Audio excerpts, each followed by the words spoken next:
Esse será um inevitável aumento dos spreads bancários para as famílias em Portugal. As fragilidades da economia nacional têm-se acentuado e os mercados estão cada vez mais desconfiados em relação à saúde das contas públicas portuguesas. A dívida pública está já nos 77% do PIB e o déficit orçamental acima dos 8%. Números que levaram já a Standard & Poor's a baixar a perspectiva sobre a dívida portuguesa. Ou seja, vai ficar mais caro pedir dinheiro emprestado no estrangeiro. Nós estamos perto de atingir aquilo que seja uma espiral de dívida ascendente, ou seja, a dívida está a aumentar todos os anos, o que significa que os encargos com essa dívida também aumentam, o que significa que é cada vez mais difícil pagar a dívida e temos que nos financiar para pagar a dívida. A analogia com as famílias resulta muito bem. Uma família sobreendividada tem que contrair novos empréstimos para financiar aqueles que já tem e Portugal está numa escalada desse tipo. Uma realidade que se estende ao sul da Europa. A Grécia é o país que mais preocupações tem gerado, com uma dívida pública acima dos 112% do PIB. E foi já alvo de revisões em baixa do seu rating por várias agências internacionais. Uma crise financeira que acaba por prejudicar também a economia portuguesa. Prejudica no sentido que chama a atenção para a situação de degradação das contas públicas em Portugal, que está à vista uma situação de menor sustentabilidade. Isso traz problemas, sobretudo à economia portuguesa como um todo. Ou seja, não é só o Estado que sofre, são as instituições financeiras, são as empresas e são as famílias. Um efeito dominó que deve ser travado o mais depressa possível em Portugal. As taxas de juros das obrigações do Estado atingiram já o valor máximo dos últimos 4 meses. Também os bancos vão sentir o aumento do preço do dinheiro, que mais cedo ou mais tarde terão de refletir nos spreads que cobram às famílias e às empresas.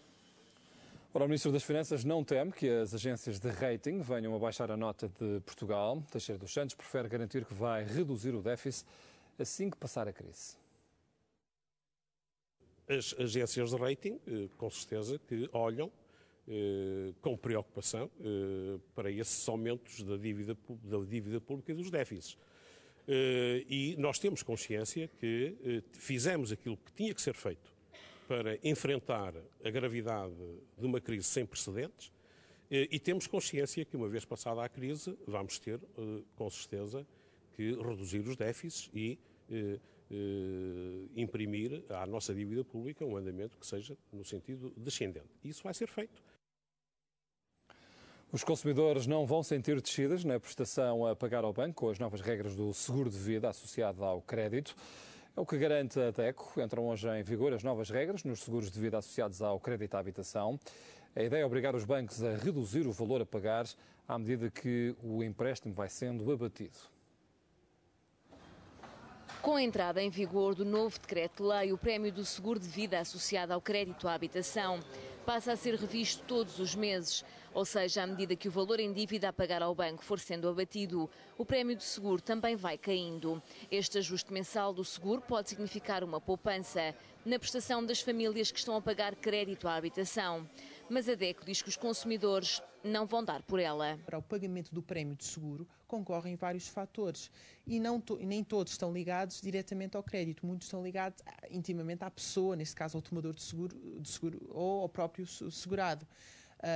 E um deles, por exemplo, é o risco, o fator do risco, e o risco muitas vezes não diminui, até acresce muitas vezes, portanto é natural que os consumidores não venham a verificar tendencialmente uma descida significativa do pagamento dos seus encargos. Por isso, a Associação de Defesa do Consumidor defende que o Governo deveria ter ido mais longe na legislação. Questões tão importantes como, por exemplo, a definição de incapacidade, que é um problema que surge muitas vezes durante a vida do crédito à habitação, porque muitas vezes vêm-se a excluir situações que são, do ponto de vista material e do ponto de vista factual, situações de incapacidade, mas que do ponto de vista jurídico não estão contempladas. Só ao fim de 10 ou 15 anos de amortização da dívida é que os consumidores poderão notar mais a poupança. Por exemplo, para um empréstimo de 150 mil euros a 30 anos, a despesa com o seguro de vida deverá baixar 23 euros por ano.